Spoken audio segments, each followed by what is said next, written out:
توصف لي ربنا طيب. يعني ده سؤال يتسأل، ايه وصف لي؟ هو اوصف لي ربنا، مش يعني ده راجل- ايه وصف لي ربنا؟ اوصف لي ربنا، مش ده راجل بتاع دين وعارف كل حاجه؟ يوصف لي. الله سبحانه وتعالى ليس كمثله شيء وهو السميع البصير. سبحانه وتعالى لا تدركه الأبصار وهو يدرك الأبصار.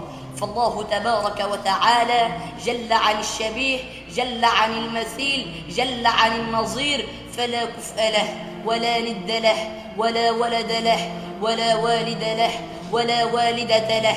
قل هو الله أحد، أحد في ذاته، أحد في صفاته، أحد في أفعاله، أحد في كل شيء. قل هو الله أحد، الله الصمد، لم يلد ولم يولد ولم يكن له كفوا أحد.